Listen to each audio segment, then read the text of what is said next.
en tout cas. Que son nom soit béni. Amen. Dieu est bon. On va prier, remettre ces instants à la grâce de l'Éternel et que vraiment aujourd'hui, ce matin, aujourd'hui peut-être que la prédication va durer, je ne sais pas, mais que vraiment ce matin, Dieu puisse nous conduire. Amen. Qu'il puisse ouvrir nos cœurs à vous comme à moi et qu'on puisse être réceptif à l'Esprit. Seigneur mon Dieu, nous te remercions encore pour cette grâce de ce matin, Seigneur. Nous te remercions parce que il y a 2000 ans, Seigneur, tu es venu dans ce monde. Seigneur, tu t'es fait homme, Seigneur, et tu es venu mourir à la croix pour nous, Seigneur. Et merci, mon Dieu, pour ton salut. Merci, mon Dieu, pour ta grâce, pour tout ton amour, pour tes bontés, Seigneur. Merci pour ta parole, pour l'esprit, Seigneur, que tu nous as donné. Merci, Seigneur, parce que tu nous as tout donné, Seigneur. Tu as tout accompli, Seigneur. Et Seigneur, ce matin, Seigneur, je te remets cette prédication, Seigneur, qu'elle soit pour toi, Seigneur, une louange pour toi, Seigneur. Que vraiment, Seigneur, nos cœurs soient ouverts à toi, Seigneur. Que ton esprit, Seigneur, puisse toucher nos cœurs, Seigneur, que tu puisses encore nous renouveler ce matin, que tu puisses encore nous exhorter, nous édifier, Seigneur. Que ce matin, Seigneur, ce soit toi, Seigneur, qui parle, Seigneur, et que ton nom soit élevé. Seigneur, je te remets chacune de nos vies.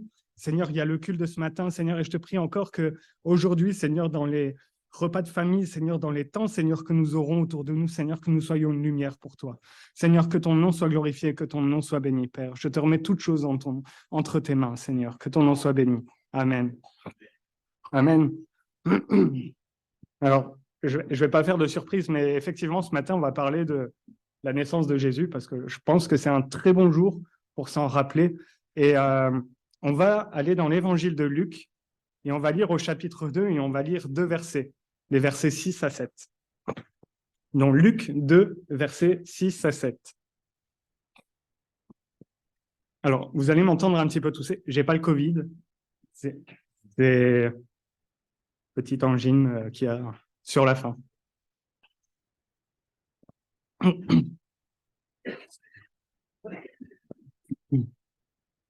Donc, Luc 2, versets 6 à 7. Pendant qu'ils étaient là, le temps où Marie devait accoucher arriva.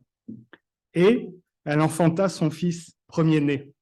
Elle l'emmaillota et il coucha dans une crèche, parce qu'il n'y avait pas de place pour eux dans l'hôtellerie. Amen. Verset très court, mais qui nous parle de la naissance de Jésus. Et en ce jour de Noël, c'est presque classique de dire on va parler de la naissance de Christ. C'est presque classique, c'est un jour parfait pour ça.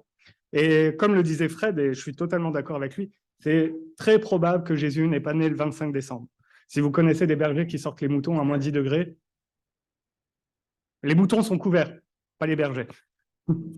Mais Jésus n'est pas né le 25 décembre de l'an 0. Jésus est né, on ne sait pas la date.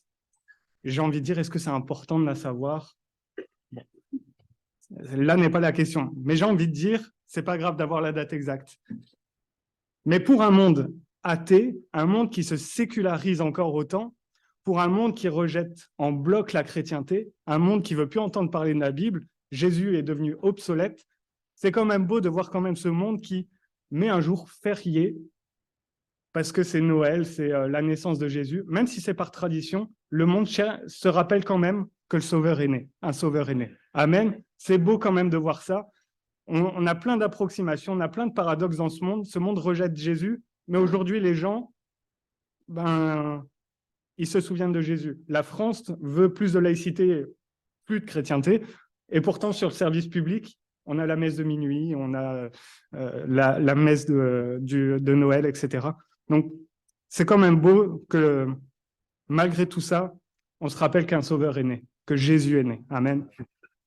Et nous, chrétiens, on devrait prendre aussi de cette journée comme un rappel, comme un souvenir, comme l'évocation que Jésus nous est venu pour nous. Amen. Jésus est venu dans ce monde. Le 25 décembre, on ne fête pas l'anniversaire de Jésus. On se rappelle que Jésus est venu dans ce monde. On se rappelle que Jésus est venu dans ce monde et tout ce qu'il a fait pour nous. Amen. Parce que ça ne s'arrête pas juste à sa venue dans ce monde. L'œuvre de Jésus, ce n'est pas juste Jésus qui vient dans ce monde. C'est le point de commencement. Jésus vient dans ce monde et il y a la suite de ses œuvres. Et c'est bon de pouvoir s'en rappeler. C'est bon de pouvoir se rappeler que Jésus, en venant dans ce monde, il a vécu comme nous avons vécu. Amen. Jésus a vécu tout ce que nous avons vécu. La Bible dit, dans le verset que nous avons lu, que Marie accoucha. Jésus est né. La Bible dit que Elle l'emmaillota. Donc, il y avait des besoins. Il a vécu ce que nous avons vécu. Nous avons certainement été emmaillotés. Nous avons certainement été couchés, pas dans une étable. On n'a pas été dans une mangeoire, mais nous avons vécu ces choses-là. Et Jésus a vécu ces choses-là comme nous. Et j'aimerais qu'on puisse regarder un petit peu plus ce texte et comment Dieu agit dans nos vies. Le texte qu'on vient de lire, c'est l'histoire, une partie de l'histoire de la nativité. Mais ça, c'est pas dans le texte. Mais je vais vous dire que la nativité, ça me parle de plus en plus depuis quelques mois, parce que je suis devenu papa et je vois et du coup, j'ai un autre regard sur la nativité, parce que je me dis, mais ce petit être fragile qui pleure beaucoup, qui dort peu, qui mange beaucoup, ce petit être, Jésus a été pareil. Frères et sœurs, dites-moi tout de suite si c'est une hérésie, si je pense que Jésus n'est pas né en marchant. Jésus a grandi physiologiquement comme nous. Jésus n'a pas marché à 5 jours parce qu'il était le Fils de Dieu. Jésus n'a pas parlé en arrivant, Marie, aujourd'hui j'ai faim, j'aimerais que tu me donnes le sein. Non, il pleurait pour évoquer ses besoins. De la même manière que nos enfants, ça fait bizarre de dire nos enfants maintenant, mais la même manière que les enfants évoquent leurs besoins en pleurant, Jésus a évoqué ses besoins en pleurant. Les mêmes besoins de sécurité, de tendresse et d'affection qu'ont besoin les enfants. Frères et sœurs, Jésus en avait besoin. Amen. Jésus a vécu tout ce que nous avons vécu. Et lorsque Jésus naît, il a commencé à vivre tous les besoins dont nous avions. Les besoins d'attention, les besoins de faim, de peur. Il a même, pardonnez-moi, mais je pense que même Jésus a pleuré juste pour pleurer, comme tous les bébés. On ne sait pas ce qu'ils veulent, mais ils pleurent. Et je pense que Jésus, c'était pareil. Après, Jésus, il y avait une conscience différente parce qu'il est fils de Dieu de sa relation avec le Père. Mais physiologiquement, il s'est développé comme nous. Jésus n'était pas un surhomme, n'était pas un homme plus ou un bébé plus qui est arrivé autonome. On aimerait tous avoir ce genre d'enfant, mais ça n'existe pas. L'enfant, Jésus, au moment de sa naissance, il était dépendant de ses parents. Vous remarquerez que c'est Marie qui emmaillota Jésus. Ce n'est pas Jésus qui s'est emmailloté. Il était dépendant de ses parents. Amen. Et en cela, il a vécu toutes les choses que nous avons vécues. Et j'aimerais qu'on s'arrête sur ça, sur le souvenir de la nativité quelque part. C'est ce souvenir que Jésus s'est fait à nous comme nous. Amen. Jésus s'est fait homme. La nativité, c'est ça aussi. Jésus vient dans ce monde comme un homme. Le divin se fait homme, se fait humain.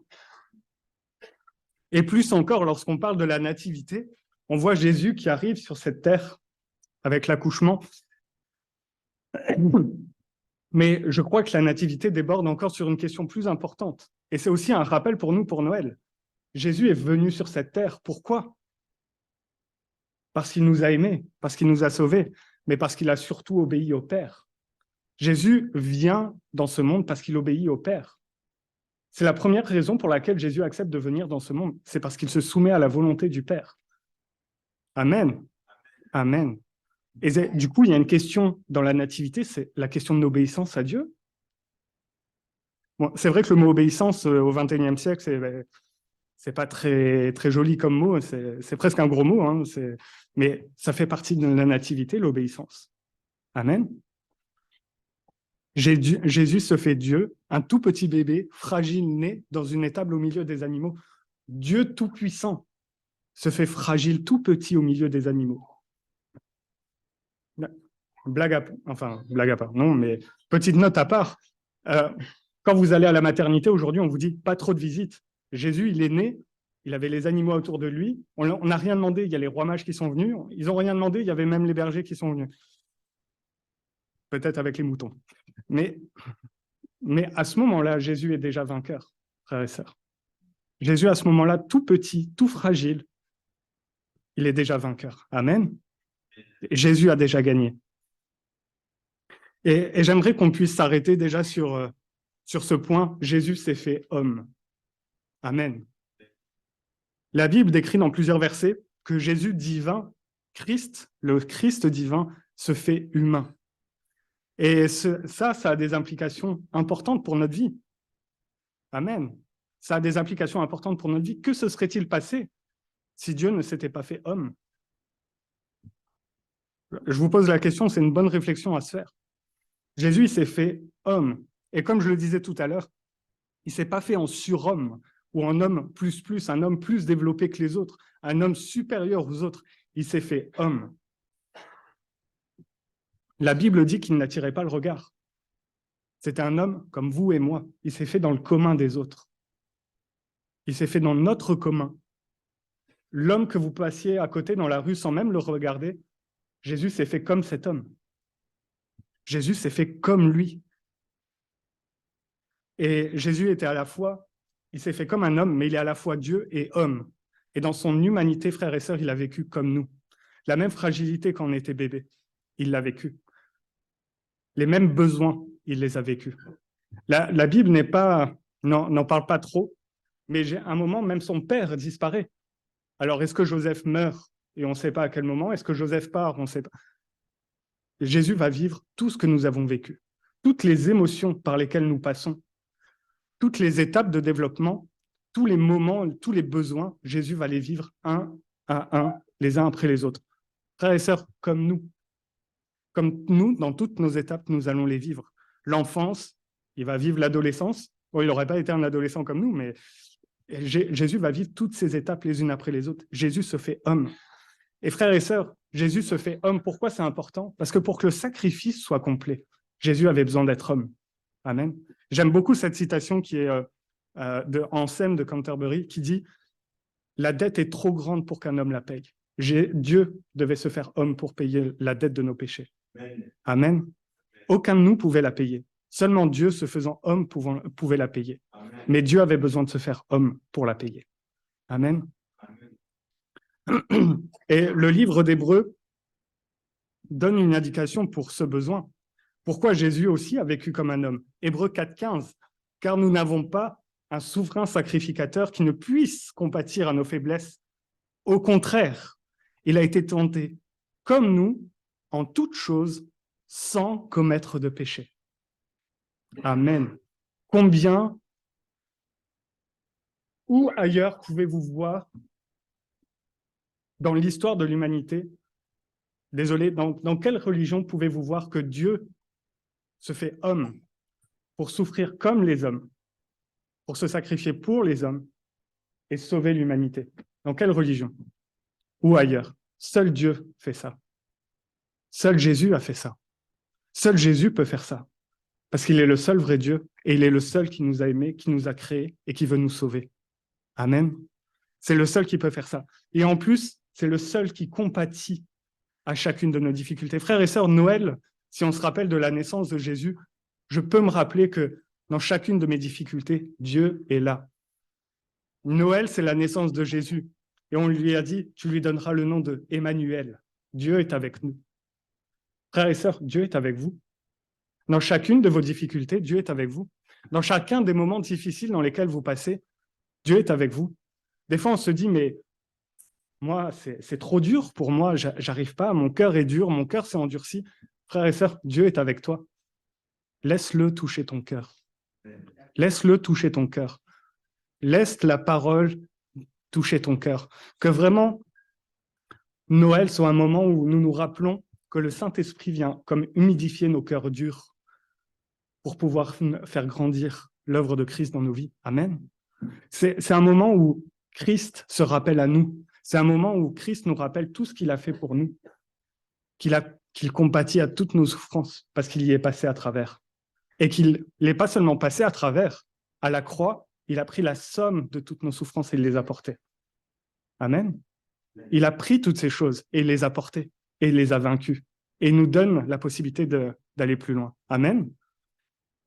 Christ s'est fait chair et Christ ne s'est pas fait chair parce que c'était tendance au paradis. Christ, il s'est fait chair pas parce que c'était une mode, pas parce que c'était cool à cette époque au paradis de devenir homme. Christ ne s'est pas fait chair pour ça, mais il s'est fait chair pour que son sacrifice soit complet, pour la rédemption de l'humanité, pour la rédemption de chacune de nos vies. Christ s'est fait chair pour que son sacrifice soit plein de puissance et de compassion. Amen. Jésus s'est fait chair pour que l'addition de nos difficultés, pour que chaque chose que je traverse, pour que toutes les émotions que je peux ressentir, pour que lui les traverse et que lui puisse y compatir. Amen. Et tout ce que je peux vivre, il les a ressentis.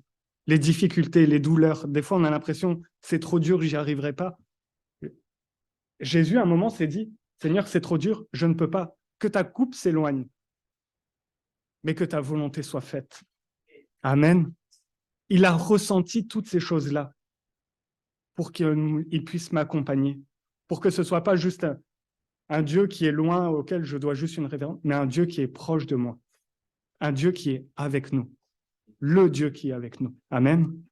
Hébreux 4,16 nous dit « Approchons-nous donc avec assurance du trône de la grâce afin d'obtenir miséricorde et de trouver grâce pour être secourus dans nos besoins. » Dieu s'est fait chair pour nous secourir dans nos besoins aussi.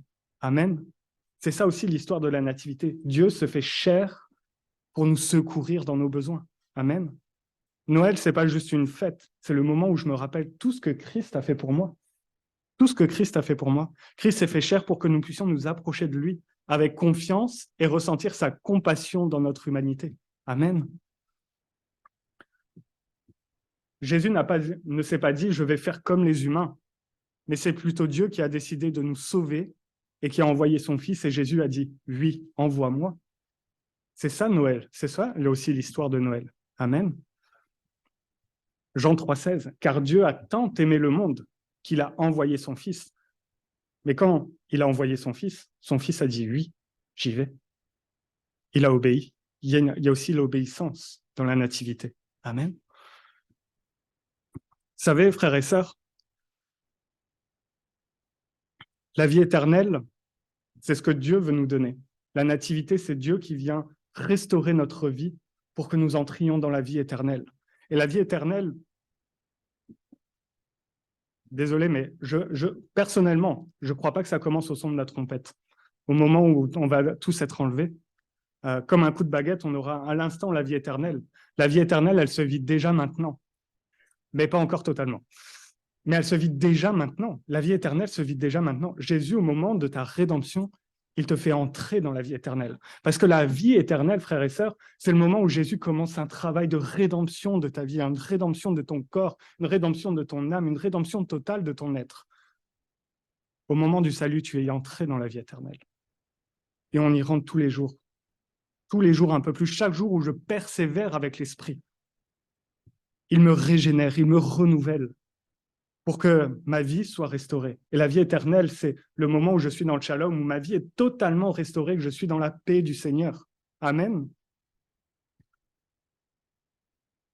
Et j'ai besoin de me souvenir de ça à Noël. Jésus s'est fait chair pour cela. Il y a longtemps, en Perse, il y avait un roi qui était sage et bon, et il aimait beaucoup son peuple. Et parce qu'il aimait beaucoup son peuple, il voulait savoir comment il vivait. Et il voulait connaître leurs difficultés. Et souvent, cet homme, il portait des vêtements d'ouvriers, des vêtements de mendiants, des vêtements représentant la pauvreté dans son peuple. Et il n'y a aucune personne à qui il a rendu visite qui ne pensait qu'il pouvait être le dirigeant. C'était un peu comme patron incognito. Sauf que dans patron incognito, on voit tout de suite c'est le patron. Et à un moment, ce roi, il avait rendu visite à un homme vraiment pauvre et qui vivait dans une cave, qui était abandonné de tous, qui était dans la misère absolue. Et ce roi, qui est roi de Perse, la Perse est un grand empire, il a mangé tout ce qui était grossier, toute la nourriture mauvaise, toute la nourriture grossière que cet homme pauvre pouvait manger. Et il lui a adressé des mots gentils, des mots de paix, des mots de réjouissance, on va dire. Et après, il est parti, et quelques temps plus tard, ce roi, de nouveau, il va voir cet homme et il va lui dire « Écoute, je suis ton roi ». Et le roi pensait que l'homme allait certainement prendre du peu qu'il avait et lui donner une faveur, un cadeau, quelque chose. Et pourtant, au lieu de ça, l'homme lui a dit « Tu as quitté ton palais, tu as quitté ton palais et ta gloire pour me rendre visite. Dans un endroit sombre et morne, et tu as mangé la nourriture que j'ai mangée. Et après, il lui a dit, tu as apporté de la joie dans mon cœur parce que tu t'es donné. Frères et sœurs, Dieu s'est disposé à faire la plupart des accommodements que j'ai faits en se faisant homme. Tout ce que je vis, Dieu l'a vécu. La mauvaise nourriture que des fois je peux manger, toute la pauvreté des fois qu'on peut vivre dans ce monde, toute l'humiliation qu'on peut vivre dans ce monde, Jésus l'a vécu. Jésus l'a vécu pour nous donner des paroles de paix, pour nous donner des paroles de salut et pour nous faire vivre. Amen. Pas pour qu'on vienne et qu'on lui donne cadeaux, faveurs, mais pour qu'on lui, simplement notre vie soit comblée par lui. Amen. La naissance de Jésus, frères et sœurs, ça marque la volonté de Dieu. Aujourd'hui, c'est Noël. Dans notre calendrier, c'est Noël. Et on dit qu'on veut célébrer la naissance de Jésus, mais ça marque la volonté de Dieu de rétablir tout ce qui a été cassé. Amen. Qu'est-ce qui a été cassé? C'est la communion que j'avais avec le Père. Elle a été cassée. Et Noël, ça vient marquer la naissance de Jésus pour réparer cette communion brisée, cassée. Jésus veut réparer ce qui a été cassé dans nos vies. Et il n'y a rien qui a été trop cassé que Jésus ne peut réparer. Amen. Jésus vient expérimenter notre détresse pour apporter une véritable solution. Une véritable solution, lui-même. Amen. Désolé, pas le Covid. Hein. Je me répète, hein, mais j'ai pas le Covid, ni la grippe. L'une des choses qui apparaît dans ce verset, dans Luc 2, versets 6 à 7, c'est, il faut que j'utilise un autre terme, mais c'est dans la sous-structure quelque part du texte, c'est Jésus qui vient sur terre, pas seulement par amour, mais par obéissance. J'en parlais tout à l'heure pour introduire, mais Jésus vient par amour, c'est vrai, c'est pertinent, c'est totalement juste, c'est central, c'est fondé, il n'y a pas de problème. Mais on ne doit pas oublier, l'amour ne doit pas faire oublier l'obéissance de Jésus au Père. Amen. Il ne faut pas oublier que Jésus vient sur terre, Jésus se fait homme parce qu'il d'abord, il obéit au Père. Amen. Parce que le Père nous a aimés, le Père envoie Jésus et Jésus obéit au Père. L'obéissance, elle est présente dans ce message. Amen. L'obéissance est un peu présente partout dans la Bible. Il y a un appel à l'obéissance. Et quelque part, on peut se poser la question, est-ce que comme Jésus, je ferai ce que Dieu me demande, de revêtir une telle condition? Jésus est Dieu. Jésus est dans son ciel de gloire, rempli de richesses. Ce matin, quelqu'un priait et disait, tu es venu, je crois que c'est Fred qui citait, mais Jésus a tout abandonné pour prendre notre condition. Amen. Est-ce qu'on ferait pareil si Dieu nous appelait à tout abandonner pour prendre une condition quelque part un petit peu plus basse, pour que son message puisse être véhiculé autour, pour que le message de la paix soit véhiculé? Est-ce que j'accepterais? Est-ce que j'accepterais d'abandonner des richesses, pas simplement des richesses matérielles, mais, désolé, mais en acceptant de devenir un bébé? Jésus a accepté de devenir un bébé. Christ, vivant de toute éternité, devient un bébé et quelque part soumis aux lois physiologiques. Il est ce petit bébé qui a besoin des autres autour. Est-ce que j'accepterais ça pour obéir au Père?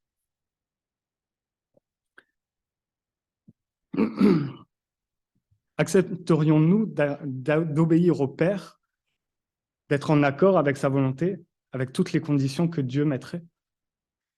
Parce que quelque part, nous sommes appelés à imiter Christ, frères et sœurs. Et comme Christ a obéi au Père, nous sommes appelés à obéir au Père. Amen. Lorsque je lis sa parole et qu'il y a des principes de sa parole qui viennent me parler, que je dois les mettre en pratique, je suis appelé à y obéir, pas à passer et à dire pour demain, pour dans un an, pour quand je serai marié, pour quand je serai papa, pour quand je serai à la retraite. Probablement jamais, mais frères et sœurs, je suis appelé à obéir maintenant. L'obéissance, elle est présente ici parce que Jésus naît dans une étable et c'est une conséquence directe de Christ qui dit au Père que Christ accepte de venir sur terre, excusez-moi, et le divin devient chair. Il y a une obéissance ici. Et frères et sœurs, j'aimerais vous dire, l'obéissance, c'est une arme que Jésus va utiliser pour combattre le péché. Amen. L'obéissance est une arme. À la croix, Jésus a obéi au Père. En venant sur terre, Jésus a obéi au Père. Et c'est Jésus qui a obéi au Père et Jésus qui vient mourir à la croix, qui fait que le péché est détruit, la mort est vaincue, le péché est vaincu.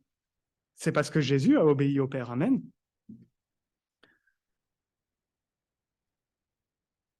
Et Jésus est déjà vainqueur dans la mangeoire parce que Jésus a obéi. Frères et sœurs, et c'est pareil dans nos vies. Lorsque nous commençons à obéir, nous sommes déjà vainqueurs. Amen. Lorsque je commence à obéir à Dieu maintenant, je commence déjà à être vainqueur. Frères et sœurs, il y a un homme qui disait, un très grand prédicateur, il disait dans une de ses prédications, parce que ses petits pieds dans la mangeoire ont obéi à l'Éternel, il marchera sur le cou du serpent et lui écraseront la tête. C'est parce qu'il avait déjà obéi que dans la mangeoire, il avait déjà vaincu. C'est parce que quand je commence à obéir le plus tôt possible, je suis déjà vainqueur dans ma vie. Amen. Même s'il y a des difficultés, même s'il y a des choses qui nous semblent difficiles, Jésus va devoir grandir, etc. Mais il est déjà vainqueur. Dès la mangeoire, il est vainqueur. Dès qu'il sort du ventre de Marie, il est vainqueur, Jésus. Mais parce que déjà là, il avait commencé à obéir à l'Éternel. C'est pas un effet magique ou un film de science-fiction où on est vainqueur parce qu'on a mis un coup d'épée ou quoi que ce soit. C'est parce que tout simplement, je me tiens devant Dieu et je lui obéis et je me place devant sa parole et j'obéis à sa parole que je suis vainqueur. Amen. Frères et sœurs, dans notre vie, si on veut grandir, si je veux grandir dans ma vie spirituelle, dans ma vie avec l'Éternel, on n'a pas le choix que le choix de l'obéissance. Amen. J'ai pas le choix de l'obéissance. Je dois obéir pour grandir dans ma vie. Il y a pas de décalage. On n'a pas d'autres options. C'est pas quelque chose de c'est vraiment quelque chose de binaire justement. C'est soit l'obéissance, soit la désobéissance. Il n'y a pas quelque chose entre les deux. Il n'y a pas j'obéis un petit peu et puis ça je mets de côté, j'obéirai plus tard. J'obéis ou je désobéis. C'est binaire. Il y a l'obéissance ou la désobéissance. Et les deux cas entraînent des conséquences sur nous et même sur les générations futures. Dans la Genèse, il y a une désobéissance, conséquence pour toute l'humanité. Jésus obéit, il y a les évangiles, conséquence pour toute l'humanité. Tout peut être restauré. Mais mes choix entraînent des conséquences. Et l'obéissance, c'est binaire. Soit j'obéis pas. Soit j'obéis, soit je désobéis. Et à chaque fois, il y aura des conséquences. Frères et sœurs, il y a quelque chose qui vient de plus en plus, mais c'est l'obéissance différée. Ça me fait toujours un peu sourire, mais l'obéissance instantanée, c'est la seule obéissance qui existe. Si je tente de différer mon obéissance, ça s'appelle de la désobéissance. Parce que ça veut dire que je suis conscient de la chose, mais je n'obéis pas déjà maintenant. Plus tard. Mais ça ne marche pas. L'obéissance différée n'existe pas. L'obéissance, elle est toujours instantanée. Heureusement, Jésus n'a pas différé encore à 50 000 ans son obéissance au Père. Sinon, probablement, on ne serait pas là et seuls les Juifs pourraient s'approcher et ce serait par eux qu'on viendrait. Mais Jésus ne se serait pas fait connaître à toute l'humanité. Heureusement que Jésus a obéi. Amen. Et je crois que Noël, c'est également un jour où la naissance de Jésus me rappelle que moi aussi, je dois obéir à l'Éternel. Ça me rappelle ma relation à l'Éternel. Et je vais bientôt conclure. Excusez-moi, je suis en train de perdre ma voix.